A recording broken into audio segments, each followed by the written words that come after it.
आज हम कल की बात को आगे बढ़ाते हैं 1937 से 1945 की ओर चलते। कल की क्लास में मैंने आपको 1935 के चुनाव के बारे में, 1935 के अधिनियम के बारे में भी दोबारा एक्सप्लेन कर दिया था, और उसको एक्सप्लेन करने के बाद फिर मैंने आप लोगों के सामने ये बता दिया था 1935 के चुनाव में क्या हुआ था, और 1937 के चुनाव के बाद फिर मैंने आप लोग को ये बता दिया था कि इस प्रोसेस के दौरान जब इस युद्ध शुरू हो गया, इस युद्ध के प्रति भारत सरकार ने जो भारत को युद्ध में शामिल कर दिया, तो उसके प्रत्युत्तर में भारतीय लोगों का क्या क्या रवैया है। भारतीय लोगों के रवैया में मैंने आपके सामने में दो कैटेगरी बना दिया था। एक कैटेगरी उनका जो कि इसके लिए सरकार का समर्थन करने के लिए तैयार रहे, और दूसरा कैटेगरी वैसा जो इसके विरोध में थे। एक तीसरा कैटेगरी है डॉक्टर भीमराव अम्बेडकर की। भीमराव अम्बेडकर ने ब्रिटिश सरकार का हिस्सा बनना स्वीकार किया, तो इसलिए नहीं कि उनको लग रहा है कि युद्ध में अंग्रेजों की जीत हो जाए, इसलिए भारतीयों को सपोर्ट करना चाहिए। वो युद्ध से अलग मुद्दे पर सरकार का साथ दिया। एक है कि युद्ध में सरकार का साथ देने के लिए लोगों से आह्वान कर रहे हैं, जैसे हिंदू महासभा वाले, क्योंकि उनको लगता है कि यदि हम सहायता करेंगे अंग्रेज जीत जाएंगे, हमारी सहायता से हिंदू समाज की भलाई होगी। लेकिन कांग्रेस वाले या समाजवादी कांग्रेस वाले या कम्युनिस्ट वाले या सुभाष चंद्र बोस, ये सब युद्ध में भारत को शामिल किए जाने के विरुद्ध, और इस विषय पर विचार करने के लिए इकट्ठा हुए थे कि सरकार के इस कदम के खिलाफ हमारे पास क्या जवाब अपना चाहिए। तो आप देखोगे कि सुभाष चंद्र बोस ने यह कह दिया कि हमें आंदोलन करना चाहिए। कांग्रेस सोशलिस्ट भी कह रही है कि आंदोलन करना चाहिए।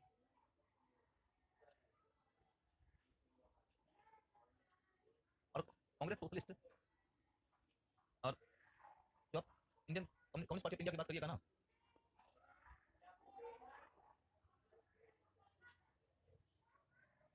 कम्युनिस्ट पार्टी ऑफ इंडिया तरीके से उस दौर में बैन की गई पार्टी, प्रतिबंधित पार्टी थी। तो कम्युनिस्ट पार्टी के जितने नेता थे वो सब के सब बेसिकली कांग्रेस सोशलिस्ट पार्टी के ही अंदर हो गए। फिर भी उनके प्रतिनिधियों की पहचान हो जाती थी। वो जो प्रतिनिधि लोग थे वो ज्यादातर यही कह रहे थे कि आंदोलन होना चाहिए, आंदोलन होना चाहिए। लेकिन कांग्रेस ने कहा कि न समर्थन होगा, न समर्थन होगा, और न ही आंदोलन, न समर्थन होगा, न ही आंदोलन होगा। समर्थन क्यों नहीं होगा? वो कह रहे हैं कि समर्थन हम इसलिए नहीं करेंगे क्योंकि ब्रिटिश भी साम्राज्यवादी है।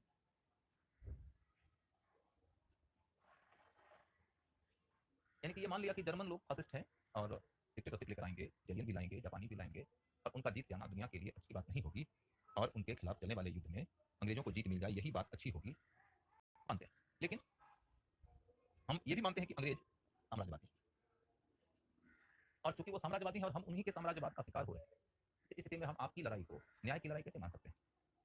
आपके अन्याय का शिकार आपको न्याय का प्रतिनिधि कैसे माने? आपको न्याय का, आपको उचित का, सत्य का, संसार के शुभ और कल्याण का प्रतिनिधि हम तब मानेंगे कि जब आप हमको स्वतंत्र कर दें, स्वतंत्र कर दें। ये स्टैंड है जवाहरलाल नेहरू। जवाहरलाल स्टैंड क्यों ज्यादा उल्लेखनीय है? क्योंकि जवाहरलाल नेहरू बेसिकली विदेशी प्रकोष्ठ में कांग्रेस के प्रधान हुआ करते थे, विदेशी मामलों के प्रधान हुआ करते थे। ये विदेशी मामला है, तो उन्होंने कहा कि हम जर्मनी की जीत नहीं चाहते हैं, लेकिन आपकी सहायता क्यों करें जब भी साम्राज्यवादी है? तो आप यदि अपने आप को सत्य का, सदाचार का, न्याय का, शुभ का, कल्याण का, शांति का ठीक बताकर अपने को हमारी सहायता के लिए प्रस्तुत करते हैं, तो हमारे प्रति जो आपका अन्यायपूर्ण, शोषणात्मक, भेदभावकारी, दमनात्मक व्यवहार है उसका अंत कर दीजिए।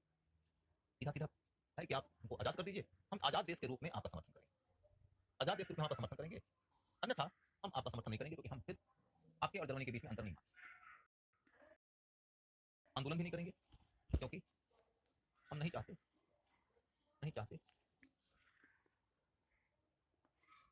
कि जर्मनी की जीत हो, जर्मनी, इटली, जापान की।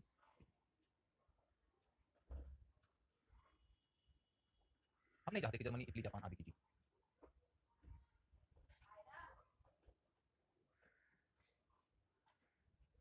अब अगला मुद्दा यह है कि तो कांग्रेस ने क्या निष्कर्ष निकाला? तो न समर्थन और न ही आंदोलन। तर्क चाहे जो भी दिया हो, मूल बात यह है कि न समर्थन, नहीं आंदोलन। कांग्रेस का यही स्टैंड रहा। अब आपको ये मालूम हो गया कि कौन कौन क्या स्टैंड ले रहा है। इसके बाद हम लोग किधर चलते हैं? पास नहीं चल रहू ही,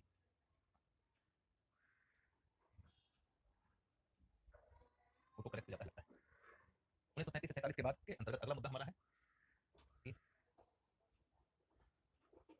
कांग्रेस ने विरोध स्वरूप, आंदोलन तो नहीं करेंगे लेकिन विरोध करेंगे, कांग्रेस ने विरोध का रास्ता अपनाया। विरोध के तौर पर क्या किया, आलोचना शुरू किया। इस बात की आलोचना, युद्ध में भारत को झोंकने की आलोचना, युद्ध में भारत को झोंकने की आलोचना कि भारत को आपने युद्ध में क्यों झोंक दिया, क्या आपकी लड़ाई है, आप लड़िए, हारिए हटिए, हम अपने जान और अपने माल को खुदा पर लगाएं, हमारे लोग क्यों मरे, हमारे संसाधन क्यों खर्च हो आपकी लड़ाई में, आपकी जीत के लिए। गवर्नर जनरल साहब, इंग्लैंड की सरकार के निर्देशानुसार आपने भारत को इसी विदेश में झोंक दिया, हमारी लड़ाई नहीं थी ये। क्या गुलाम कभी दुनिया की आज़ादी की लड़ाई लड़ेगा? हम गुलाम लोग हैं, क्या हम दुनिया की आज़ादी की लड़ाई लड़ेंगे? हमको यदि दुनिया की आज़ादी की लड़ाई का हिस्सेदार बनाना चाहते थे तो आपको आज़ाद तो कर देना चाहिए था। तो अतः हम इसका विरोध करते हैं, आलोचना की जा रही है, आंदोलन नहीं। और उसके बाद फिर दूसरा और क्या किया जा रहा है, असहयोग को, असहयोग का एक बड़ा कदम, पूरा असहयोग आंदोलन नहीं चला है, लेकिन असहयोग का एक बड़ा कदम, ये असहयोग का एक बड़ा कदम क्या है, ये कि सरकार से, कांग्रेस की 8 सरकारें थी ना, आजकल तो विकास सरकार बन जाए कहीं तो उनकी कुछ किस्मती होती है और वहीं से कुछ कमाई हो जाती है, तो अगले चुनाव में वो फिर पैसा वैसा छुपाते हैं। और इसीलिए नवजोत सिंह सिद्धू जैसे कुछ मदारी नुमा नेताओं को भी वो लोग करते रहते हैं और प्रेसिडेंट जैसा पोस्ट भी अक्सर करते रहते हैं कि नवजोत सिंह सिद्धू वगैरह राजनीतिक ईमान तो मुझे नहीं पसंद। तो हम ये देखते हैं कि आज की बात तो छोड़िए, कांग्रेस ने उस समय 11 में से 8 राज्यों में सरकार बनाया और सभी जगह से कांग्रेस ने सरकार से इस्तीफा, तो ये तो बहुत बड़ी बात हो गई, तो हिंदुस्तान की राजनीति में तो चाल वाली बात हो जाएगी। और जब कोई इस तरीके का इतने बड़े पैमाने पर सरकारों से त्यागपत्र देता है तो जनता के बीच में नायकत्व किसका, जनता फिर आपके लिए सीधे करना शुरू करेगी, जनता आपके प्रति एक ऐसी राय बनाएगी कि अरे इन्हें तो सत्ता का सुख नहीं चाहिए, ये तो आंदोलनकारी, आंदोलनों के प्रति इज्जत क्यों होती है, क्योंकि राजनीति से सबसे बड़ी शिकायत होती है कि हम सत्ता के भोग के लिए हमारी नीचे आने का ही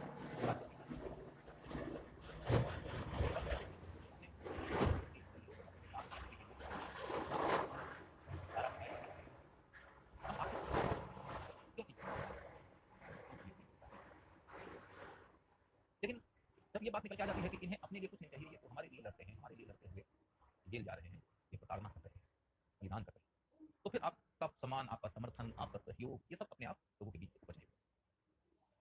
आप ये सोचिए कि जब इस्तीफा दिया गया है कांग्रेस की सरकारों की ओर से, तो इस इस्तीफा के रास्ते से आगे जो सबसे प्रचंड राष्ट्रीय आंदोलन चला है, भारत छोड़ो आंदोलन नाम से, उसकी जमीन तैयार हो गई।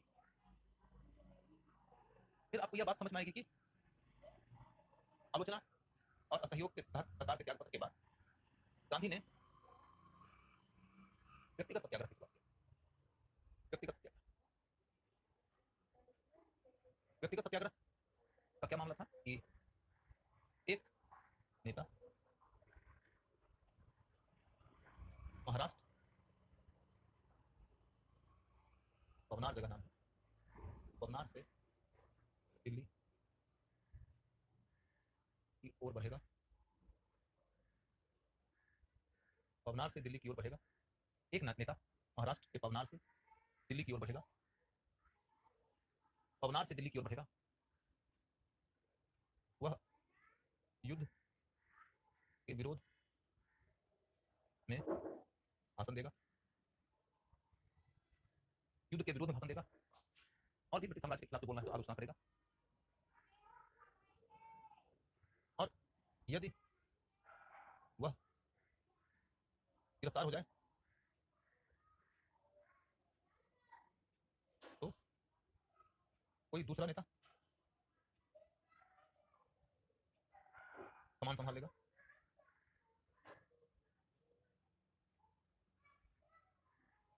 वह यदि गिरफ्तार हो जाए तो कोई दूसरा नेता कमान संभाल लेगा, वह यदि गिरफ्तार हो जाए तो कोई दूसरा नेता कमान संभाल लेगा। उसके बाद फिर क्या होगा मामला, कि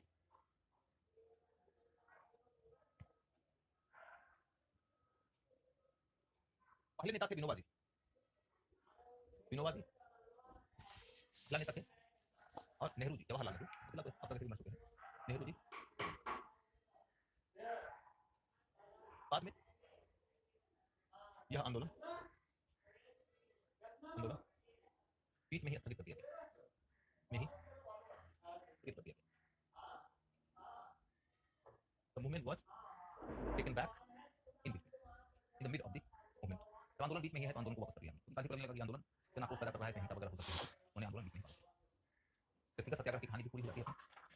व्यक्तिगत सत्याग्रह के बाद व्यक्तिगत सत्याग्रह के बाद क्या कहानी होती है, हम दो धाराएं और देख लेते हैं। एक धारा है कि इसमें मुस्लिम लीग क्या कर रही है, क्या कर रही है, इसमें मुस्लिम लीग क्या कर रही है, इसमें मुस्लिम लीग क्या कर रही है। और दूसरी बात यह कि इस समय मुस्लिम लीग के बाद सरकार क्या कर रही है।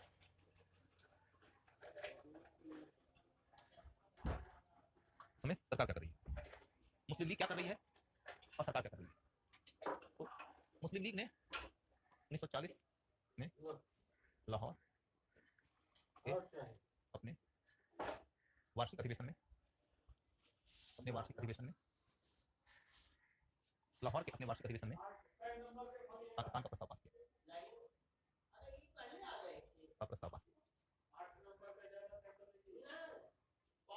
लाहौर के अपने वार्षिक अधिवेशन में पाकिस्तान का प्रस्ताव पास किया। इसके बाद फिर अगला पॉइंट क्या है कि गवर्नमेंट ने 1940 में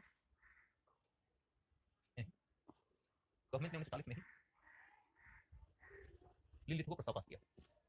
लिलित को का प्रस्ताव दिया। तो लिलित को प्रस्ताव आपको लिखना पड़ेगा, इसलिए लिलित को प्रस्ताव का मतलब है कि उस समय के गवर्नर जनरल लॉर्ड लिलिथगो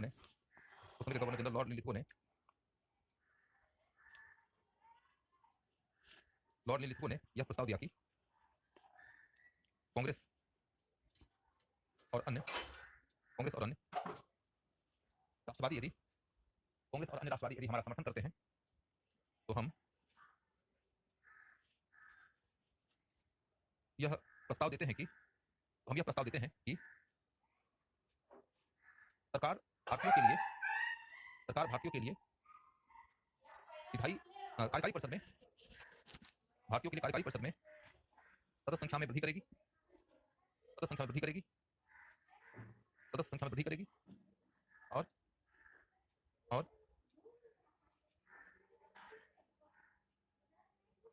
मुसलमानों को आश्वस्त करने के लिए यह कहा गया कि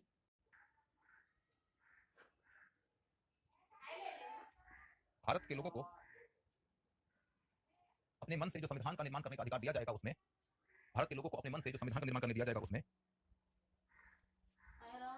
मुसलमानों के लिए भी पर्याप्त संरक्षण का उपाय किया जाएगा।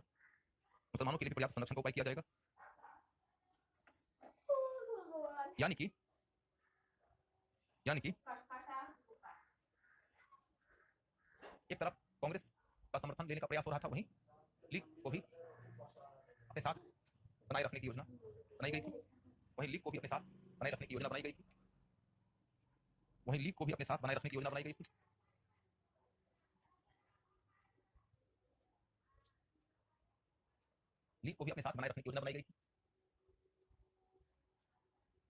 अब आप थोड़ा सुन लीजिए, समझ लीजिए। 1940 की 3 घटनाओं के ऊपर क्वेश्चन पीटी में पूछा जा सकता है कि लाहौर प्रपोजल जो मुस्लिम लीग का है वो पहले का है, मार्च महीने का है, और लिलिथगो प्रपोजल जो है वो अगस्त महीने का है, और गांधी का जो इंडिविजुअल सत्याग्रह जो गांधी जी ने शुरू करने का प्रपोजल दिया था वो फिर सितंबर अक्टूबर महीने का है। तो यदि पीटी के एग्जाम में ऑर्डर पूछ दे कालक्रम, तो आपको याद रखना है कि पहले लाहौर में मुस्लिम लीग ने यह प्रपोजल पास किया कि अब हमको भारत में रहना। ये बहुत बड़ी बात होगी। पहले बात कही जाती थी कि भारत में हम भी रहेंगे, हिंदू भी रहेंगे, और हिंदू और मुस्लिम के बीच में टकराव रहता था, तो वो सरकार के सामने यह डिमांड रखते थे कि हमको ज़्यादा से ज़्यादा सुविधा दी जाए। बाद में यह बात आ गई कि स्वराज आएगा तो फिर स्वराज में अंग्रेजों का शासन तो नहीं रहेगा, तो फिर अंग्रेजों का शासन यदि नहीं रहेगा तो उसमें हिंदुओं और मुसलमानों के बीच में कैसे मैनेजमेंट होगा, प्रबंधन होगा। तो उसमें बात कही गई कि मुसलमानों को कई तरह की सुविधाएं दी जाए। कई तरह की सुविधाओं में 4 प्रमुख बातें थी कि हमको 1/3 सीट मिले विधायिका में, और हमको संघीय शासन मिले, अब शक्तियां भी राज्यों में निहित हो, इनको अलग प्रांत बना दीजिए, और इसके अलावा फिर संविधान के अंतर्गत सभी नागरिकों के धर्म की, संस्कृति की स्वतंत्रता, उनका संरक्षण आदि का इंतजाम करिए। इसके साथ उन्होंने कहा था कि यदि आप ये बातें मान लेंगे तो हम पृथक निर्वाचक मंडल की मांग को छोड़ देंगे। लेकिन चूंकि नेहरू रिपोर्ट वाला मामला कारगर नहीं हो पाया, कामयाब नहीं हो पाया, तो उसके बाद में मोहम्मद अली जिन्ना ने ज्यादा आक्रामक सांप्रदायिक राजनीति का रास्ता अपना लिया। और ज्यादा आक्रामक सांप्रदायिक राजनीति का रास्ता जब अपना लिया तो उसी के तहत वो 14 सूत्री फॉर्मूला की ओर चले गए, वो 14 सूत्री मांग रखने लगे।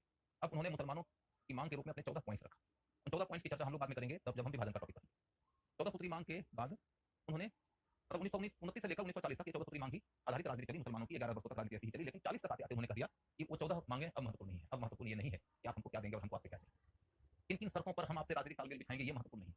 अब सीधे सीधी बात ये हो गई कि हम और आप एक साथ मिलकर राजनीति नहीं कर सकते, हमको आपके साथ रहना ही नहीं, हमको अपना एक स्वतंत्र देश बनाना है। तो भारत का विभाजन होगा, एक अलग देश बनेगा पाकिस्तान। ये विचार मुस्लिम लीग ने ऑफिशियली कब प्रपोज किया और पास किया? 1940 ईस्वी में लाहौर में उनका वार्षिक अधिवेशन हुआ था, उसी इस तरीके से ये बात हो गई। और तब हम देखते हैं कि गवर्नमेंट की ओर से लिनलिथगो नाम का व्यक्ति, मैंने लिनलिथगो उस समय गवर्नर जनरल हुआ करते थे, गवर्नर जनरल ने एक प्रपोजल दिया अपनी ओर से।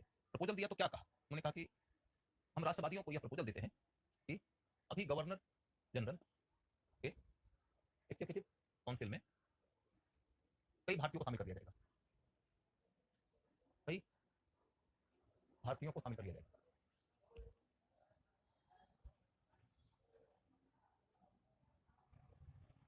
कई भारतीयों को शामिल किया जाएगा एग्जीक्यूटिव काउंसिल में, कई भारतीयों को शामिल किया जाएगा। दूसरा पॉइंट क्या था कि दूसरा पॉइंट यह था कि इन्होंने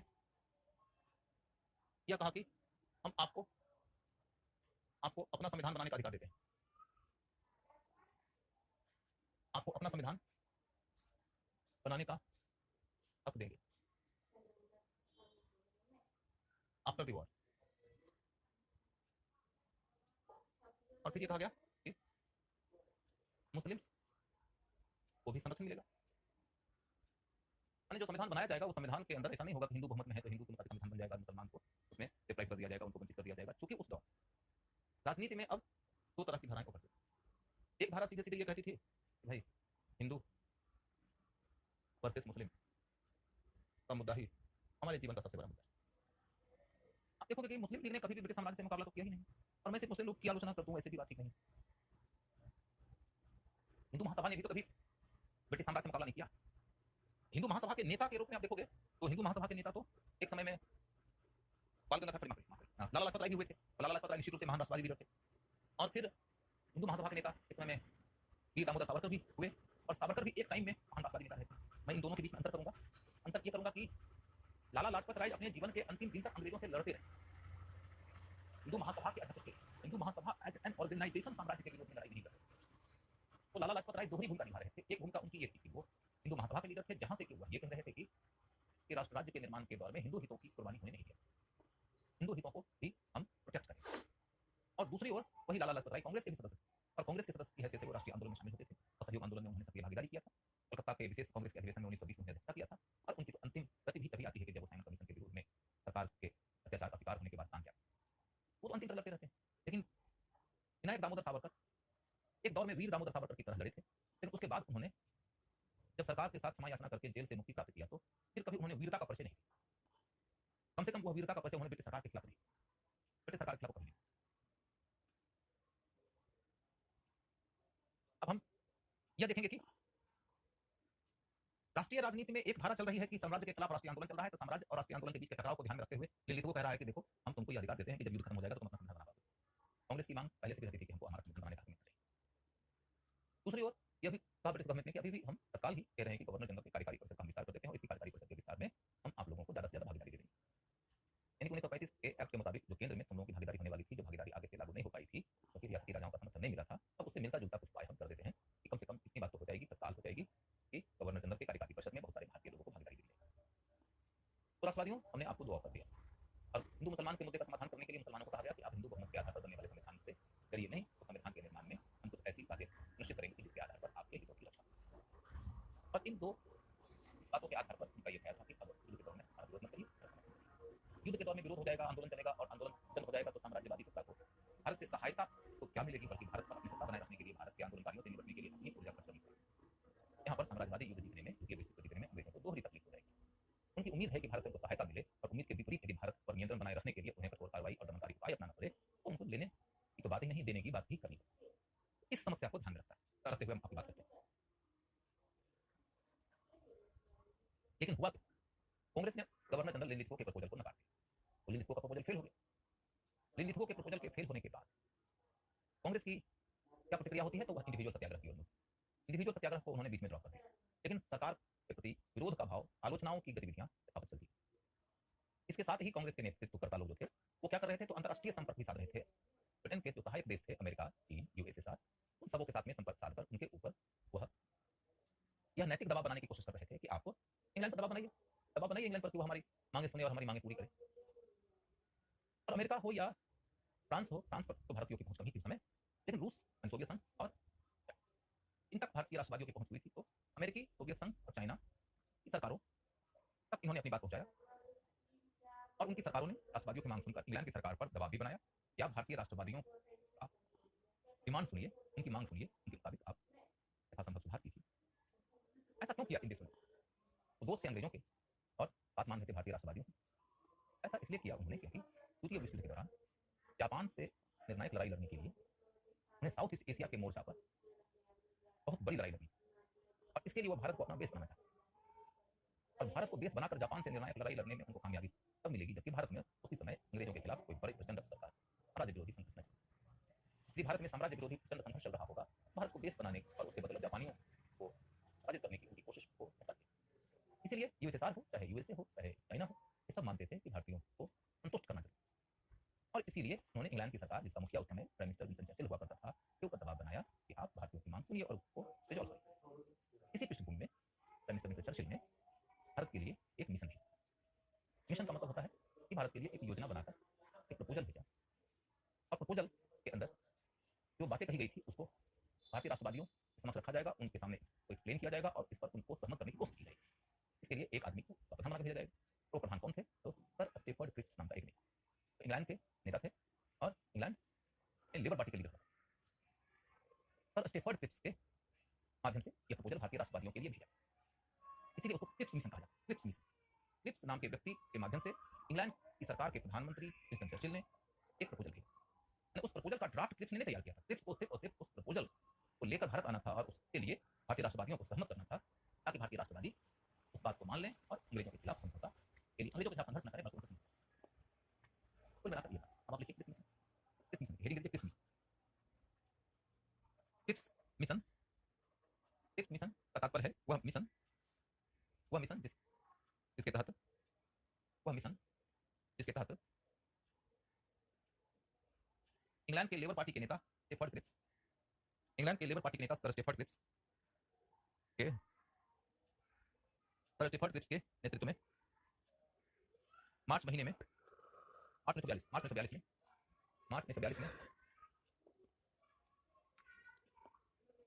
ब्रिटिश प्रधानमंत्री चर्चिल ने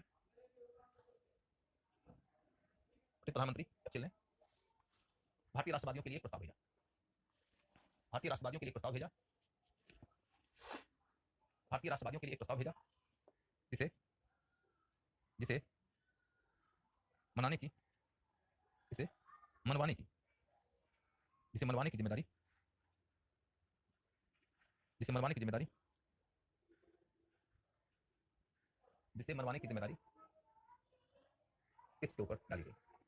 जिसे मनवाने की जिम्मेदारी क्रिप्स के ऊपर डाली गई, क्रिप्स के प्रस्ताव के तहत निम्नलिखित बातें उल्लेखनीय हैं। क्रिप्स के प्रस्ताव के तहत निम्नलिखित बातें उल्लेखनीय हैं। नंबर 1, युद्ध के बाद भारतीयों को अपना संविधान बनाने का अधिकार दिया जाएगा, अपना संविधान बनाने का अधिकार होगा।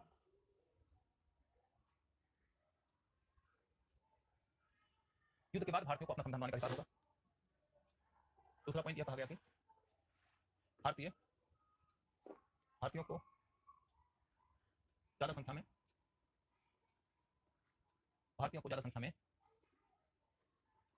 गवर्नर जनरल की कार्यकारी परिषद में शामिल कर लिया जाएगा।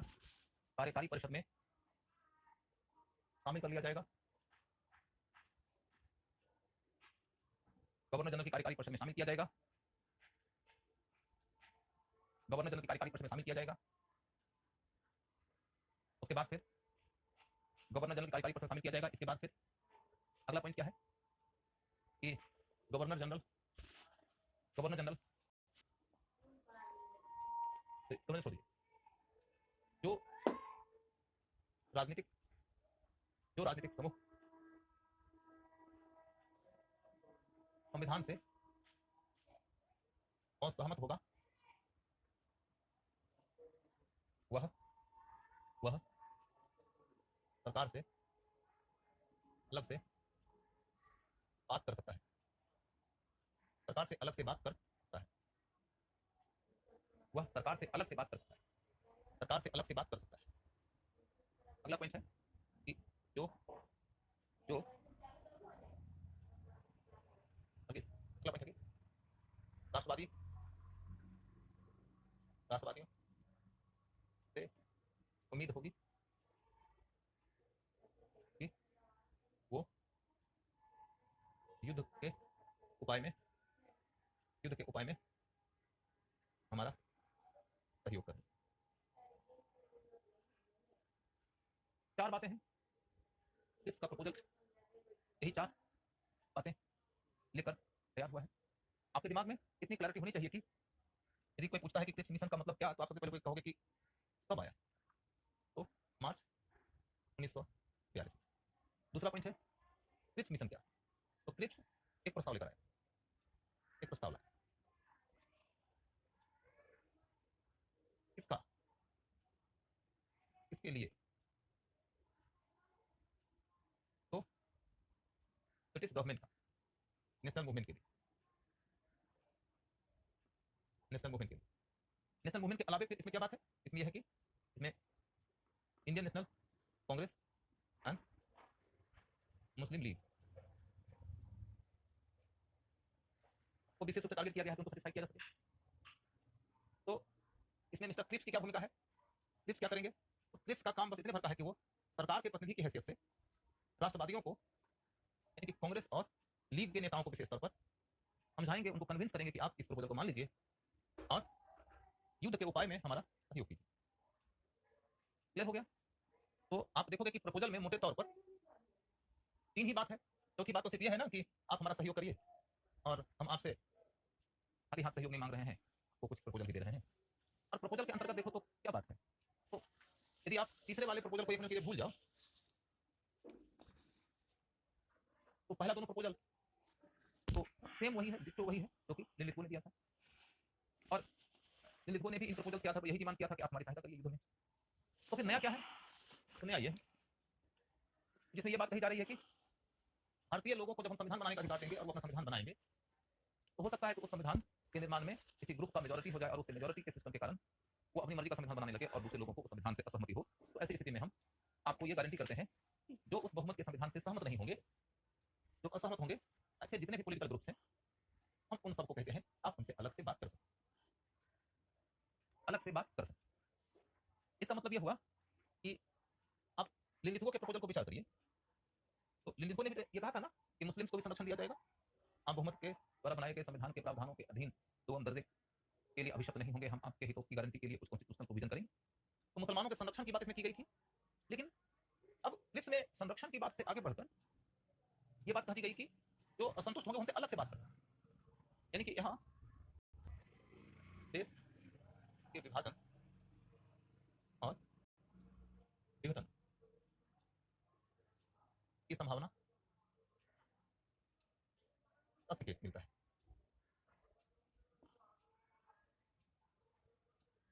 देश के विभाजन और विघटन की संभावना का संकेत मिलता है, देश के विभाजन और विघटन की संभावना का संकेत मिलता है। कई सारे इतिहासकार ये भी लिखते हैं कि यहाँ पर बिना कहे ही पाकिस्तान की संभावना को स्वीकार किया गया, बिना कहे ही पाकिस्तान की संभावना को स्वीकार किया गया। बल्कि यहाँ पर यह बात भी कही जाती है कि इसके बाद से मुस्लिम लीग के लाहौर प्रपोजल के प्रति लोगों में ज्यादा उम्मीद जगी, लोगों में ज्यादा यकीन जगा। इसके पहले तक लोग ये मान रहे थे कि अलग देश की मांग भले की गई है, लेकिन ये बेसिकली कांग्रेस पर और सरकार पर ज्यादा जोर का दबाव बनाने के लिए ऐसी बात कर दी गई है कि जिसके दबाव में आकर कांग्रेस अधिक से अधिक देने को तैयार हो जाए। लेकिन जब सरकार ने यह कह दिया तो उस संविधान से अलग बात कर सकते हैं, तो इसने बिना कहे ही पाकिस्तान की संभावना को स्वीकार कर लिया गया और तब लोगों को लगने लगा इसका मतलब है कि शायद पाकिस्तान संभव है। तो इसके बाद मुस्लिम कार्यकर्ताओं का भी, लीग के कार्यकर्ताओं का भी अलग देश के निर्माण के सपने के प्रति ज्यादा यकीन बढ़ा। अब आप खुद समझ सकते हैं कि कांग्रेस के लिए ये प्रपोजल कैसा है। इस कांग्रेस ने इन दो बातों के बावजूद जिन लेखकों को खारिज कर दिया है, क्या वही कांग्रेस तीसरे पॉइंट के साथ आने वाले, जो कि ज्यादा जहरीला है देश की एक के, क्या इस प्रपोजल को स्वीकार करेगी? नहीं करेगी। एक तरफ तो इन्होंने यह कह दिया कि पाकिस्तान बन सकता है बिना शब्द का उपयोग किए ही, भावना को बल दे दिया, और दूसरी तरफ देश के देसी रियासतों को भी, देसी रियासतों के मन में भी अरमान जगा दिया, देश के देसी रियासतों के मन में भी अरमान जगा दिया कि तुम आजाद हो सकते हो, तुम आजाद हो सकते हो, ये अरमान देसी रियासतों के मन में भी जगा। तो अब देखो कि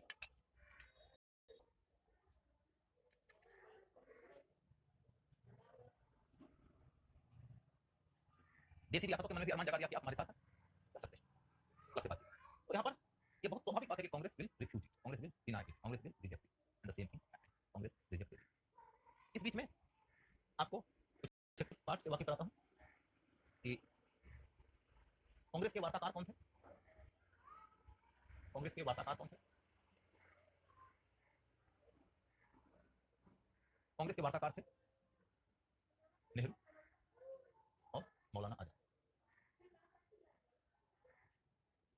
कांग्रेस के वार्ताकार थे नेहरू और मौलाना आजाद। उसके बाद इस दौरान कुछ बयान महत्वपूर्ण है। मौलाना आजाद ने कहा कि एक ही अच्छी बात हुई कि ब्रिक्स भारत आए, एक ही अच्छी बात हुई कि ब्रिक्स भारत आए, मतलब ब्रिक्स बेसिकली लेबर पार्टी का लीडर हुआ करते थे, और ब्रिक्स के बारे में यह धारणा थी भारतीयों के मन में कि वो प्रो इंडिया है। इंग्लैंड के पॉलिटिक्स में कंजर्वेटिव पार्टी बहुत कठोरतापूर्वक दमन की बात करती थी, और लेबर पार्टी भारतीयों के प्रति सुधार का रवैया अपनाने की बात करती थी। तो यहाँ पर बात है कि Bricks was known as a pro India, Churchill के द्वारा ये सोचकर कि प्रपोजल हमने जैसा दिया है उसको तो भारतीय नहीं ही मानेंगे, और जब भारतीय नहीं मानेंगे तो प्रो इंडिया की बात करने वाले इस लीडर के लिए इंग्लैंड के समाज में जो कुछ लोग यह धारणा लिए बैठे हैं कि हाँ ये आदमी इंडिया की समस्या का समाधान कर सकता है, उन लोगों की नजर में इसका हीरोइज्म भी खत्म है। ये एक तरीके से इंडिया के खिलाफ तो था ही प्रपोजल, क्रिप्स को भी इसके रास्ते फेल कराने की कोशिश की चर्चिल की, तो क्रिप्स उसके अपोजिशन का लीडर। तो अब कहानी ये निकल कर आती है कि क्रिप्स ने जो प्रपोजल दिया, उस प्रपोजल के अंतर्गत भारतीय लोगों को कुछ भी अनुकरणीय एक्सेप्टेबल बात लगी नहीं, तो भारतीयों ने नकार दिया। मौलाना आजाद ने कहा कि नकारना तो था ही, इस प्रपोजल में और कुछ नहीं है सिवाय सिर्फ क्रिप्स से मिलना जुलना रहा, अच्छा लगा। और गांधी ने कहा था कि क्रिप्स मिशन एक post dated cheque, post dated cheque, post dated cheque का मतलब कि कहा गया था कि युद्ध के बाद भारतीयों को अपना संगठन बनाने का अधिकार दिया जाए, उसमें कहा जा रहा है कि अभी का कुछ नहीं है, पीडीएस के बाद में दिया जाए, उत्तर तिथि चेक। नेहरू ने बल्कि उसमें एक लाइन और जोड़ दिया था कि वो भी डूबते हुए बैंक का, मतलब उस बैंक का भरोसा नहीं, डूबते हुए बैंक का उत्तर तिथि चेक। तो कुल मिलाकर ये कहानी है कि क्रिप्स मिशन को कांग्रेस ने खारिज कर दिया। अब मैं आपको ले चल सकता हूँ अगले पड़ाव की ओर, जिसमें कि आपके सामने आएगा क्विट इंडिया मूवमेंट, भारत छोड़ो आंदोलन, भारत छोड़ो, भारत छोड़ो,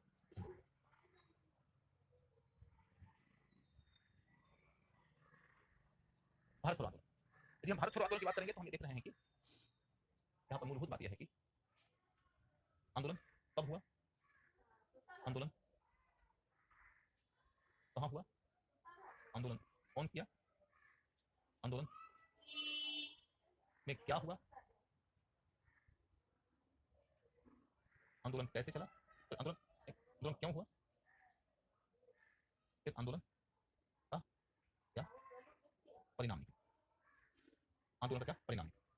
ये 6 बातें आप जान जाएंगे तो आप भारत छोड़ो आंदोलन के बारे में समझो कि जान जाए। कब हुआ, 1942 अगस्त माह से शुरू, 9 अगस्त से आंदोलन की शुरुआत, 9 अगस्त 1942 से आंदोलन की शुरुआत होती है। और ये आंदोलन कब तक चला, तो कभी ऊर्जावान कभी शांत, लेकिन मोटे तौर पर समझिए कि 1945 तक आंदोलन की स्थिति बनी रही, क्योंकि सरकार ने यदि नेता को गिरफ्तार करके जेल बंद कर दिया है तो नेता भले जेल में है, लेकिन जनता जगह जगह विरोध करेगी। आंदोलन कहाँ चला, तो all over India, all over India. अब आंदोलन कौन चला रहे हैं, तो भाई सबसे पहली बात यह है कि आरंभ तो कांग्रेस के शीर्ष नेतृत्व एवं गांधी, गांधी ने कांग्रेस के शीर्ष नेतृत्व में गांधी शब्द नहीं डाले, गांधी कांग्रेस क्या क्यों, इसलिए अलग हो, कांग्रेस का शीर्ष नेतृत्व और गांधी के प्रस्ताव से 8 अगस्त 1942 को मुंबई के ग्वालिया टैंक नाम की जगह में एक सभा बुलाई गई थी और उसी सभा में कांग्रेस ने भारत छोड़ो आंदोलन का प्रस्ताव फाइनली पास किया कि हम अब अंग्रेजों के खिलाफ एक आंदोलन शुरू करने वाले हैं। तो शुरुआत होती है कांग्रेस के द्वारा प्रपोजल पास किए जाने जिसमें यह तय हुआ कि हमारे नेता पहले के जैसे ही महात्मा गांधी होंगे, लेकिन गांधी जी ने इसी दौरान यह भी कह दिया कि इस बार नेतृत्व जनता को स्वयं संभालना, तो स्वयं संभालना। इस बार नेतृत्व जनता को स्वयं संभालना। तो बात ये निकल जाती है कांग्रेस के शीर्ष नेतृत्व और गांधी के प्रपोजल से हुआ, लेकिन गांधी जी ने आंदोलन की शुरुआत के पहले ही अपने भाषण में लोगों को संबोधित करते हुए कह दिया कि हो सकता है कि आपका सारा का सारा शीर्ष नेतृत्व गिरफ्तार कर लिया जाए, आपका सारा का सारा शीर्ष नेतृत्व गिरफ्तार कर लिया जाए। ऐसी स्थिति में अब आंदोलन का कार्यक्रम क्या होगा, आंदोलन की कार्यप्रणाली क्या होगी, ये आपको स्वयं तय करना है, आपको स्वयं तय करना है। कौन तय करता है कि प्रोग्राम क्या होगा और मेथड क्या होगा, कार्यक्रम क्या होगा, कार्यप्रणाली क्या होगी? नेतृत्व तय करता है। असहयोग आंदोलन में और अपने अवज्ञा आंदोलन में कांग्रेस का नेतृत्व या आंदोलन का नेतृत्व गांधी कर रहे थे, लेकिन इस दफा गांधी ने कहा कि हो सकता है कि सारा का सारा शीर्ष नेतृत्व एक बार से गिरफ्तार कर लिया जाए, तो आपका नेतृत्व करने के लिए अब हम लोग नहीं होंगे। ऐसी स्थिति में आप अपना नेतृत्व स्वयं करिए। तो इसीलिए प्रीलिम्स के एग्जाम में जब क्वेश्चन आ जाता है कि दफा की कांग्रेस भारत छोड़ो आंदोलन का नेतृत्व कौन किया था, गांधी इसके नेता थे तो नहीं, इसलिए गांधी ने गांधी तो सही 8 अगस्त 1942 को एक प्रपोजल पास हुआ और 9 अगस्त के प्रातः ऑपरेशन जीरो आवर के नाम से एक ऑपरेशन चलाया ब्रिटिश गवर्नमेंट ने, ऑपरेशन जीरो आवर। उन्हें सूर्योदय के पहले ही की योजना थी कि भाई जितने भी बड़े कांग्रेसी नेता हैं वो गिरफ्तार कर, सबको गिरफ्तार करके जेल में डालिए। तो इस सबकी गिरफ्तारी और जेल के तहत कहानी ये हो जाती है कि अचानक ही कांग्रेस का शीर्ष नेतृत्व दृश्य से बाहर चला गया, गांधी दृश्य से बाहर चले गए, तो आंदोलन का नेतृत्व जनता के हाथ में आ गया। इस वजह से अलग अलग क्षेत्रों में अलग अलग नेता हैं और उन सब लोगों ने अपने अपने तरीके से आंदोलन चलाया। अलग अलग क्षेत्रों में अलग अलग नेता हैं और उन सबों ने अपने तरीके से आंदोलन चलाया। कांग्रेस ने गांधी ने अपनी ओर से यह स्पष्ट किया था कि मेरा बस इतना ख्याल है कि अहिंसा के दायरा में रहते हुए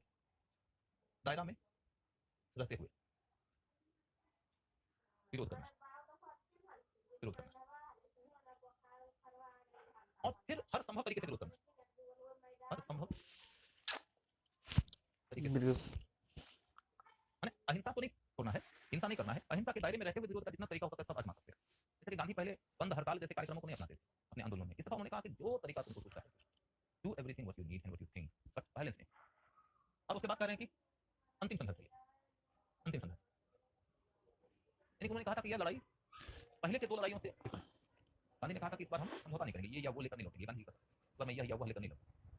यह अंतिम लड़ाई है जिसका उद्देश्य क्या है, तो जिसका उद्देश्य है पूर्ण स्वराज, पूर्ण स्वराज, पूर्ण स्वराज है उद्देश्य। और इसी उद्देश्य की बात तो सविनय अवज्ञा में भी की गई। तो इसमें क्या है खास, सविनय अवज्ञा आंदोलन में भी तो पूर्ण स्वराज की मांग थी, इसमें क्या खास बात है, तो इसमें यही खास बात है, इसमें कहा गया है कि अब हम समझौता नहीं करेंगे, ये नहीं कि अब हमको स्वराज दे दीजिएगा तो हम मान जाएंगे, अब आपकी विदाई तक ये लड़ाई चलेगी। इसीलिए गांधी ने कहा कि करो या मरो, करो या मरो का मतलब है कि अपने जान की बाजी लगा सरकार के दमन से, सरकार की प्रताड़ना से, जेल से, लाठी से, किसी और प्रकार की प्रताड़ना से घबराना नहीं, डरना नहीं, लौटना नहीं, लड़ना है, प्राणपण से लड़ना है। जब तक कि प्रयत्न कारगर न हो जाए, कामयाब न हो जाए, लक्ष्य की प्राप्ति न हो जाए, तब तक लड़ते ही रहे। ये बात है, तो ये बात है करो या मरो। बात क्लियर हो गई। अब आपके सामने में एक दूसरा मामला आता है, अब आपके सामने में दूसरा मामला आता है प्रयत्न करो के तहत क्या बात हो रही है कि गांधी जी को अब पीछे छोड़ते हुए आगे बढ़िए, आंदोलन का नेतृत्व फिर कर कौन रहे हैं, कर कौन रहे हैं में देखोगे कि जैसे तामलुक, बलिया, सतारा, कर्नाटक, बॉम्बे, नेपाल बॉर्डर एवं अन्य इन सब क्षेत्रों में कुछ विशेष बातें हो रही है। देखोगे कि इन सभी जगहों पर समानांतर सरकार, सभी जगहों पर समानांतर सरकार बनी, सभी जगहों पर समानांतर सरकार बनी है। और समानांतर सरकार का मतलब यह है कि भारत में अंग्रेजों की सत्ता बनी हुई है, ब्रिटिश गवर्नमेंट बनी हुई है, इसे खत्म करने के लिए हम संघर्ष चला रहे हैं, मूवमेंट चल रहा है। इन्हीं मूवमेंट के कुछ लीडर्स ने कुछ कुछ इलाकों में अपनी अपनी सरकार बना ली, कुछ कुछ इलाके हैं जहां पर उन्होंने अपनी सरकार बना। उनका ये नहीं कहना कि हम कुछ स्वतंत्र देश बना रहे हैं, कहना कि हम ब्रिटिश सत्ता को नहीं मानते हैं, ब्रिटिश सत्ता खत्म, जिस दिन पूरा देश आजाद हो जाएगा उस दिन आजाद सरकार के साथ में हम अपना की सत्ता अपने इलाके से खत्म कर दिया और कह दिया कि यहाँ से अब भारतीयों का शासन। इसमें कई सारे अलग अलग क्षेत्रों के नेता हैं, सब नेता का नाम जानना जरूरी नहीं है, जैसे बलिया में चित्तू पांडे हैं, या दस्तारा में ये पाटिल साहब हैं, तो सभी जगहों पर नाम जानना जरूरी नहीं। बंबई में विशेष रूप से एक बात हुई थी कि लोहिया जी यहाँ पर विशेषतया भूमिगत होकर सक्रिय होकर आंदोलन चला रहे थे। इसके तहत उन्होंने कांग्रेस रेडियो की शुरुआत की। कांग्रेस रेडियो, उन्होंने कांग्रेस रेडियो की शुरुआत किया था, जिसके माध्यम से वह कांग्रेस के कार्यक्रम अपने कार्यकर्ताओं को और लोगों को बताते थे और इसके मुताबिक लोगों को आंदोलन चलाने का रास्ता मिलता था। क्या करना है, कैसे करना है। जब नेतृत्वहीन हो जाइएगा आप, तो आपको आंदोलन चलाने में दिक्कत होगी और नेता बाहर निकलते ही सरकार की गिरफ्तारी का शिकार हो जाएगा। इन्होंने गुप्त तरीके से कांग्रेस रेडियो का एक कॉन्सेप्ट चुना और उसके माध्यम से उन्होंने कार्यकर्ताओं को और जनता को निर्देश दिया। बाद में जब उनके ऊपर छापामारी होने लगी तो वो वहां से निकल गए, तो कांग्रेस रेडियो चलाया उषा मेहता जी। उषा मेहता, बिपिन चंद्र की किताब में उषा मेहता का ही नाम है, लोहिया जी का नाम ही नहीं है। और इसलिए यूपीएससी वाले ने जब क्वेश्चन पूछा था, पहले बार एक बार पूछा इससे, उषा मेहता का ही नाम था, उसमें लोहिया का ऑप्शन ही नहीं था, लेकिन शुरुआत इसकी लोहिया जी ने किया था, ये तक लोहिया जी का नाम बताया। तो ये बात हो गई। वहीं नेपाल बॉर्डर के इलाके में, बिहार नेपाल का जो बॉर्डर का इलाका है, वहां पर जयप्रकाश नारायण इसी तरह की कुछ योजना बना रहे थे, हालांकि उनकी योजना विफल हो गई। बाकी पूरे देश में असहयोग का कार्यक्रम तो चल ही रहा है। असहयोग आंदोलन के बाद जब सोबिना अवज्ञा आंदोलन आया, तो उसमें असहयोग वाला कार्यक्रम तो जारी ही है। विधायिका नहीं जाएंगे, न्यायपालिका नहीं जाएंगे, हम आपकी वस्तु नहीं खरीदेंगे, विदेशी वस्तु का बहिष्कार करेंगे, और आपके स्कूल में नहीं जाएंगे, कॉलेज में नहीं जाएंगे, उसका बहिष्कार करेंगे, आपके विचार का, आपकी संस्था का, आपकी वस्तु का बहिष्कार करेंगे, उसकी जगह स्वदेशी का विकल्प लेकर आएंगे। ये सब तो चल ही रहा है। ये तो सोबिना अवज्ञा आंदोलन में भी चला और भारत छोड़ो आंदोलन में भी चला। जब कभी हम जाते हैं सोबिना अवज्ञा की ओर या भारत छोड़ो की ओर, इसका ये मतलब नहीं कि सोबिना अवज्ञा या भारत छोड़ो आंदोलन के दौरान असहयोग के कार्यक्रमों का त्याग कर दिया। कंटिन्यू रचनात्मक कार्यक्रम चल रहा है। वो असहयोग में भी चला था, सोबिना अवज्ञा आंदोलन में भी चला है और भारत छोड़ो आंदोलन में भी चल रहा है। अंतर सिर्फ यह है कि सोबिना अवज्ञा आंदोलन कुछ एडिशनल कार्यक्रम लेकर आया था कि जिसमें बात कही गई थी कि हम कानून की अवज्ञा करेंगे। और भारत छोड़ो आंदोलन जो एडिशनल फोर्स लेकर आया वो ये कि इस दफा अवज्ञा तो होगी ही होगी, हर संभव तरीके से ब्रिटिश सरकार का विरोध होगा, उनका चक्का जाम कर दिया जाएगा, बशर्ते कि हम जो तरीका चुन रहे हैं वो अहिंसा। और ये लड़ाई अब अंतिम लड़ाई है, ये लड़ाई तब तक चलेगी जब तक कि हमको आजादी मिलेगी। ये तेवर तेवर को नहीं नजर आएंगी भारत छोड़ो आंदोलन में। एक यह है कि अंतिम लड़ाई है, दूसरा तेवर में यह उपाय बशर्ते कि हिंसा ना हो, और तीसरी बात यह है कि जनता नेतृत्व करेगी, जनता नेतृत्व करेगी। ये तीन तत्व जो है इसको सोबिना अवज्ञा आंदोलन से भी डिफरेंशिएट कर देता है। बाकी मांग तो इससे ज्यादा आक्रामक आप कर ही नहीं सकते ना कि आपने पूर्ण स्वराज की मांग कर दिया है तो भारत छोड़ो आंदोलन के दौरान इससे ज्यादा मांग क्या कर सकते हैं कि अब आपको अंग्रेजों मांग नहीं कर सकते। पूर्ण Swaraj was the highest demand but we have already placed in the last movement, so now you can say only one thing, we will put up our every possibility on the force you keep give me back Swaraj. हम अपनी अधिकतम ऊर्जा लगा देंगे ताकि हमको स्वराज। कुल मिलाकर आपके सामने ये स्पष्ट हो गया कि आंदोलन के दौरान क्या, मैं कह सकता हूँ कि आंदोलन कब हुआ ये क्लियर है, आंदोलन कहाँ हुआ ये क्लियर है, आंदोलन का नेतृत्व कौन कर रहे थे, कहाँ कहाँ पर क्या कर रहे थे ये क्लियर है, और आंदोलन के दौरान क्या हुआ ये बात क्लियर है। आंदोलन के दौरान क्या हुआ ये क्लियर है।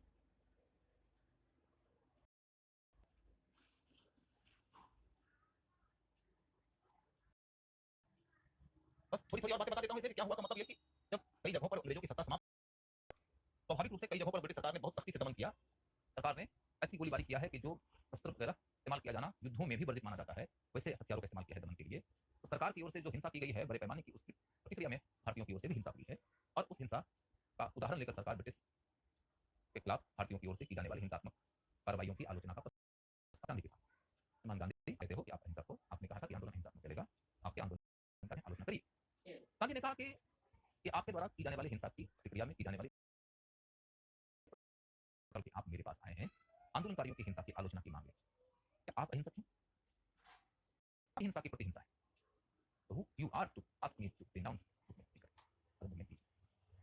हालांकि बाद में गांधी जी ने आंदोलन के दौर की हिंसा के लिए एक प्रायश्चित का, ये 23 दिनों का उपवास गांधी किया करते थे, हृदय की शुद्धि के लिए प्रायश्चित का काम किया करते थे। अब हम ये देख रहे हैं कि आखिर भारत छोड़ो आंदोलन क्यों और उसका क्या परिणाम। यदि क्यों हुआ की बात करके देखें तो सबसे पहला पॉइंट यह है कि तात्कालिक कारण, उसके बाद ब्रिटिश गवर्नमेंट की उपेक्षा, ब्रिटिश गवर्नमेंट की उपेक्षा, और तीसरा कारण इंडियन मूवमेंट की पृष्ठभूमि,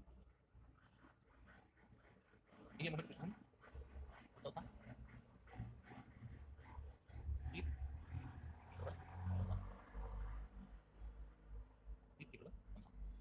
बातों को मिलाकर देखेंगे तो आपको कारण समझ में आएगा, बातों को मिलाकर देखेंगे तो कारण समझ में आएगा। इसका मतलब समझिए कि तात्कालिक कारण को पहले देखिए, तात्कालिक कारण क्या है, तो तात्कालिक कारण है युद्ध के दौरान भारत में उपजी अराजकता,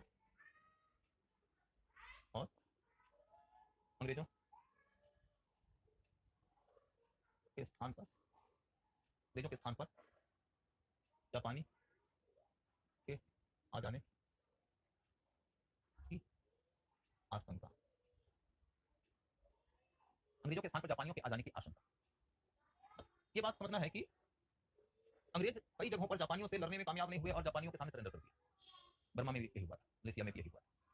और सिर्फ अंग्रेज ही नहीं नाकामयाब हो रहे बल्कि साउथ ईस्ट एशिया में आधा दर्जन देश जापानियों के प्रभाव के तहत आ गया था और वहां से यूरोपियन साम्राज्य की सत्ता खत्म हो गई। तो ऐसे में लग रहा था एक भारतीय राष्ट्रवादियों के मन में, गांधी के मन में भी, कि कहीं ऐसा ना हो जाए कि भारत से अंग्रेजों की सत्ता खत्म करके जापानियों की सत्ता स्थापित कर दी जाए। ये अंग्रेज लड़ नहीं पा रहे हैं, उनके सामने टिक नहीं पा रहे हैं, तो इनसे सत्ता छीनकर जापानियों ने ले लिया, तो हम तो फिर से दोबारा राष्ट्रीय आंदोलन लड़ने के लिए बाध्य हो जाएंगे। इसके पहले क्यों ना हम इनको यहाँ से निकाल दें और भारत की सरकार हमारे हाथ में आ जाए और हम प्राणपण से लड़ेंगे जापानियों से। अंग्रेज साम्राज्यवादी है, वो जी जान लगा के नहीं लड़ेंगे। उनको जो इलाका जाता हुआ नजर आएगा उस इलाके को अंग्रेजों, उस इलाके को जापानियों के हाथ में सुपुर्द कर भाग जाएंगे, अपने लोगों को मरवाएंगे नहीं, वो स्थानीय लोगों को मरवा देंगे। अंग्रेजों के ऊपर भरोसा नहीं रह गया कि अंग्रेज जापानियों से लड़ पाएंगे और जापानियों से लड़कर भारत को अपने हाथ में रख पाएंगे। तो इसके पहले कि अंग्रेजों के हाथ से जापानी छीन ले भारत, क्यों ना अंग्रेजों के हाथ से हम अपना देश आजाद करा दें और अपनी आजादी की लड़ाई आगे हम जापानियों से लड़ लेंगे। और दूसरी बात यह थी कि जापानियों से लड़ने के लिए भारत में जब अंग्रेज, फ्रेंच, अमेरिकन, सोवियत सेनाएं उतरने लगी तो तमाम प्रकार के अत्याचार हुए, तमाम प्रकार के कुछ दमनात्मक उपाय हुए, कुछ महिलाओं के साथ में दुर्व्यवहार हुए, पर्टिकुलरली बिहार वगैरह के इलाके में ज्यादा हुआ कि वहीं से जापान से निकलने के लिए, निपटने के लिए वो साउथ एशिया को जा सकते थे। तो इसको लेकर भी गांधी के मन में काफी आक्रोश था।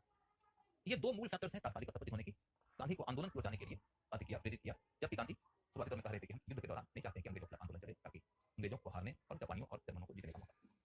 वो अब युद्ध के बीच में ही आखिर क्यों आंदोलन की शुरुआत कर दी, तो आपको कारण समझना है। बाकी दूसरा कारण सरकार की उपेक्षा।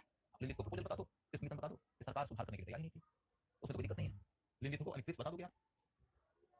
तीसरा है कि इंडियन नेशनल मूवमेंट अब काफी मजबूत हो चुका है, इंडियन नेशनल मूवमेंट अब मजबूत हो चुका है।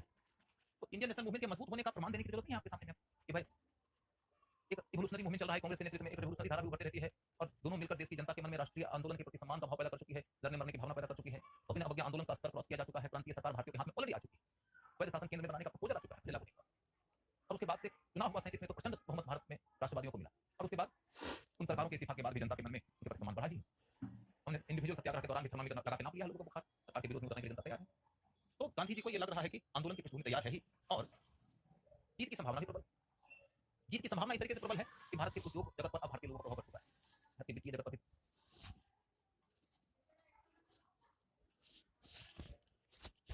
भारतीय प्रभाव पड़ चुका है, भारत की सेना में भी अब भारतीय लोग बड़ी संख्या में आ चुके हैं और अधिकारी भी आने लगे हैं, नौकरशाही में बहुत सारे भारतीय लोग आ चुके हैं।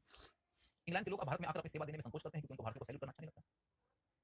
अब अंग्रेज वर्ल्ड वॉर के दौरान खुद भी संकट का शिकार होकर कमजोर पड़ चुके हैं। ऐसी स्थिति में बहुत अनुकूलता आ चुकी है, अभी हम यदि पूरी लड़ाई लड़ेंगे, जोरदार तरीके से लड़ेंगे, तो हमको स्वराज की, पूर्ण स्वराज की प्राप्ति हो जाएगी। इन चार बातों के संयोग ने गांधी को इस बात के लिए प्रेरित किया कि then go for the last battle, आप अंतिम लड़ाई लड़िए। ठीक है, तो आपको कारण समझ में आ गया होगा, इतने ही चार बिंदुओं को मिला देंगे तो कारण लिखने में आ जाएगा और आपको ज्यादा लिखना भी नहीं होता है, 200 शब्द से लिखना होता है, 200 शब्द में लिख देंगे। इसके बाद तब आपके सामने में दूसरा पॉइंट आता है कि फिर परिणाम क्या निकला भारत छोड़ो आंदोलन का। परिणाम क्या निकला? पहला परिणाम यह है कि पूर्ण स्वराज तो तत्काल नहीं मिला, नहीं मिला, पूर्ण स्वराज तो तत्काल नहीं मिला। दूसरा पॉइंट क्या है? आंदोलन की प्रचंडता ने, आंदोलन की प्रचंडता ने दमन और उसके प्रतिरोध के दौरान, दमन और उसके प्रतिरोध के दौरान ब्रिटिश को यह समझा दिया, ब्रिटिश को यह समझा दिया कि अब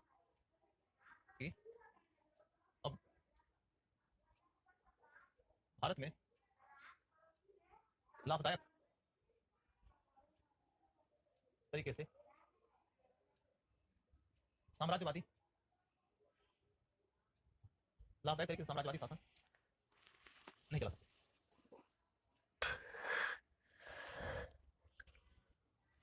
अब भारत में लाभदायक तरीके से साम्राज्यवादी शासन नहीं चला सकते। Now we can not rule India for longer and that also with benefits. अब हम भारत में लंबे समय तक शासन नहीं चला सकते और ऊपर से लाभ तो नहीं, तो फिर भारत में जबरदस्ती का शासन करने का फायदा नहीं। इसी पृष्ठभूमि में, इसी पृष्ठभूमि में, इसी पृष्ठभूमि में क्या हुआ? इसी पृष्ठभूमि में भारत में,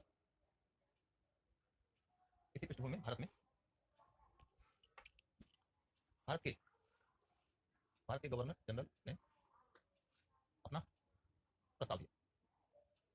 गवर्नर जनरल का नाम था लॉर्ड वेबल। लॉर्ड वेबल लॉर्ड वेबल लॉर्ड वेबल, तो इसको वेबल प्रस्ताव भी करते हैं, वेबल प्लान। लॉर्ड वेबल ने अपना प्रस्ताव दिया जिसमें कहा गया कि क्या कहा गया, इसमें कहा गया कि भारत को अपना संविधान बनाने का अधिकार होगा, अपना संविधान बनाने का अधिकार होगा। तो आप कहिएगा इसमें कौन सी नई बात है? बिल्कुल नई बात नहीं है, लेकिन ये बात है कि कैरी फॉरवर्ड होता है। जब एक प्रपोजल फेल होता है, दूसरा प्रपोजल लेके आते हैं या तीसरा प्रपोजल लेके आते हैं और उसमें कुछ नई बात लाते हैं, तो कुछ पुरानी बातें भी होती है, तो कैरी फॉरवर्ड कर दिया जाता है। ये वाली बात तो जारी रहेंगी, कुछ नई बातें भी लेकर भारत को अपना संविधान बनाने का अधिकार दिया जाएगा। ये एक बात हो गई। और क्या बात है? यह कि भारतीयों को केंद्र में डिफेंस विभाग को छोड़कर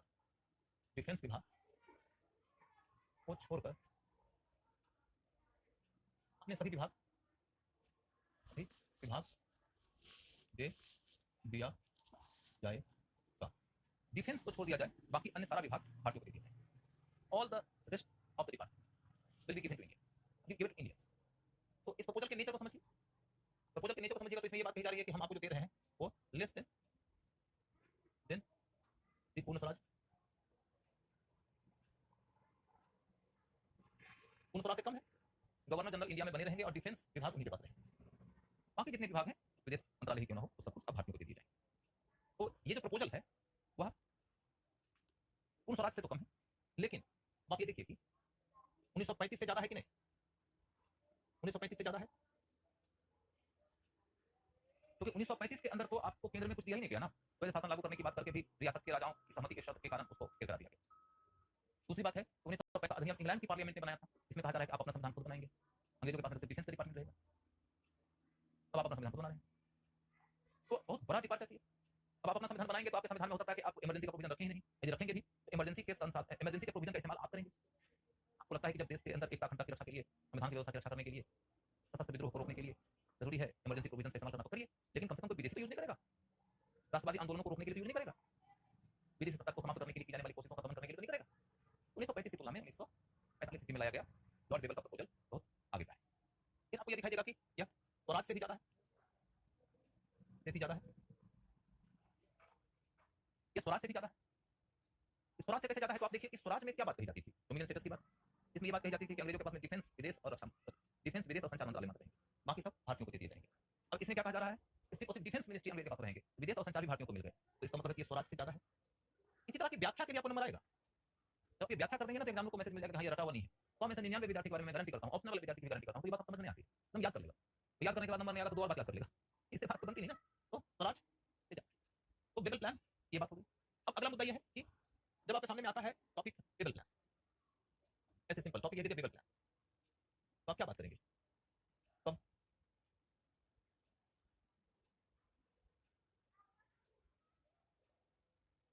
कहाँ? कब? 1945। कहाँ? तो शिमला में हुआ है। राष्ट्रीय आंदोलन के नेताओं और गवर्नर जनरल के बीच बातचीत हुई है। वेबल प्लान में वेबल कौन है? तो गवर्नर जनरल। तो अगला है प्लान क्या है?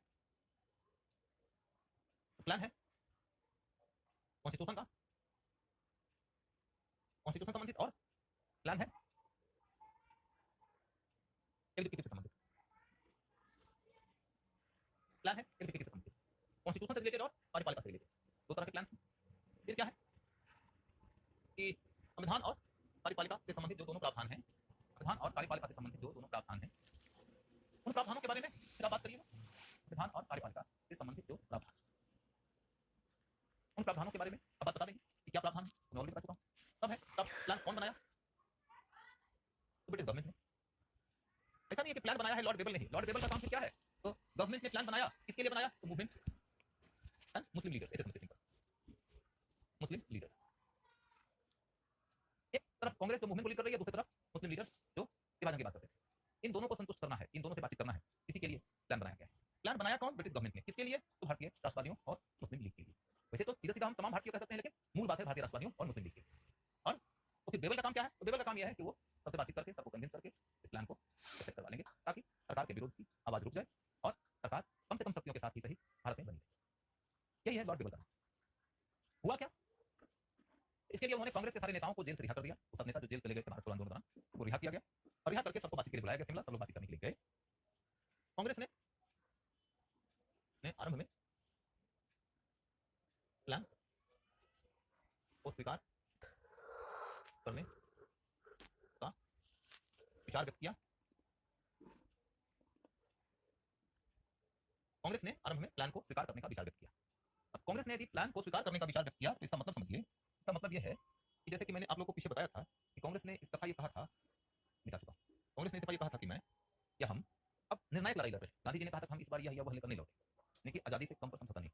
लेकिन गांधी 1945 में लॉर्ड बेबल के प्रपोजल को एक्सेप्ट करके आजादी से कम यानी पूर्ण स्वराज से कम पे समझौता करने को तैयार हो गए। इसका मतलब यह होता है कि गांधी के संघर्ष की रणनीति ऐसी ही है, आंदोलन के दौरान थोड़ी सी ऊर्जा ज्यादा जमा करने के लिए, लोगों के अंदर ज्यादा इमोशनल जो आवेग है उसको पंप करने के लिए कहने के बाद आर्या पार की लड़ाई हो।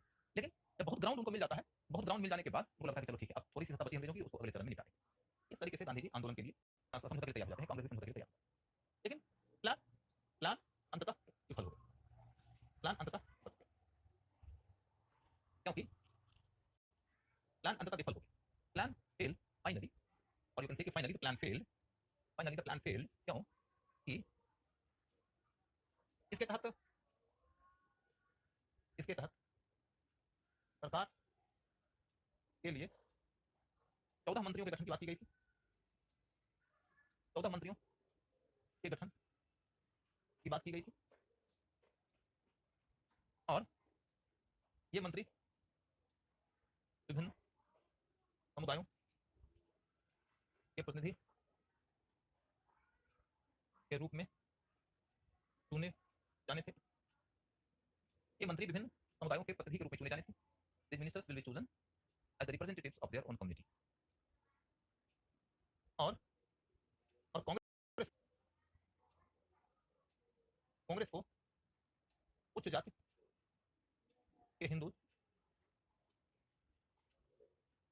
का प्रतिनिधि माना गया था, और कांग्रेस को उच्च जाति के हिंदुओं का प्रतिनिधि माना गया था और उन्हें 5 मंत्री भेजने का अधिकार दिया गया। उन्हें 5 मंत्री भेजने का अधिकार दिया गया। उन्हें 5 मंत्री भेजने का अधिकार दिया गया। यानी कि सरकार अभी भी राष्ट्रीय इकाई के रूप में भारत को नहीं दिख रही। यानी कि सरकार अभी भी राष्ट्रीय इकाई की तरह भारत को नहीं दिख रही थी। Government was still not looking India as a national unit. Government was still not looking India as a national unit. सरकार अभी भारत को राष्ट्रीय इकाई की तरह नहीं दिख रही। मुस्लिम लीग की जिद यह थी कि मुस्लिम सदस्यों की नियुक्ति सिर्फ उसे ही करने, मुस्लिम सदस्यों की नियुक्ति का अधिकार सिर्फ उसका होना चाहिए। मुस्लिम लीग की जिद यह थी कि मुस्लिम सदस्यों की नियुक्ति का अधिकार सिर्फ उसका होना चाहिए। मुस्लिम मेंबर्स की नियुक्ति का अधिकार सिर्फ मुस्लिम लीग का होना चाहिए। मुस्लिम लीग की मांग थी कि मुस्लिम सदस्यों की नियुक्ति का अधिकार सिर्फ मुस्लिम लीग का होना चाहिए। जबकि कांग्रेस का दावा था कि वह राष्ट्रीय संगठन है। जबकि कांग्रेस का दावा था कि वह एक राष्ट्रीय संगठन है। कांग्रेस का दावा था कि वह एक राष्ट्रीय संगठन है जो सभी धर्मों, क्षेत्रों, जातियों आदि का प्रतिनिधित्व करती है। आदि का प्रतिनिधित्व करती है। अतः वह 5 मंत्रियों में ही एक दलित और एक मुस्लिम की नियुक्ति भी करेगी। 5 मंत्रियों में ही एक दलित और एक मुस्लिम की नियुक्ति भी करेगी। एक दलित और एक मुस्लिम की नियुक्ति भी करेगी। लेकिन जिन्ना ने जब इसके प्रति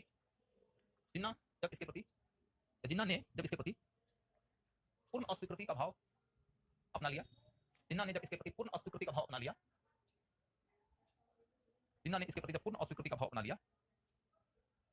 तब लॉर्ड बेबल ने अपना प्रस्ताव वापस ले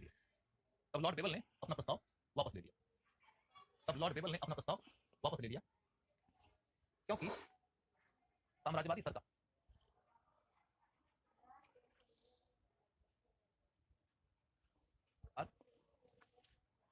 सरकार अपनी बची हुई सत्ता को बनाए रखने के लिए अपनी बची हुई सत्ता को बनाए रखने के लिए अपनी बची हुई सत्ता को बनाए रखने के लिए मुस्लिम सांप्रदायिक राजनीति के प्रतिनिधि को मुस्लिम सांप्रदायिक राजनीति के प्रतिनिधि को नाराज करने का खतरा नहीं उठा सकी नाराज करने का खतरा नहीं उठा सकी नाराज करने का खतरा नहीं उठा सकी। अब आपका 1945 तक का किस्सा पूरा हो चुका है और जब 1945 तक का किस्सा पूरा हो गया है तब अब मैं ये कह सकता हूं कि कांग्रेस की ओर से जितना राष्ट्रीय आंदोलन चलाया जाना था वो चलाया जा चुका है। तो इस बैकग्राउंड में अब हम आपके सामने क्रांतिकारी संघर्ष का टॉपिक लेकर आएंगे।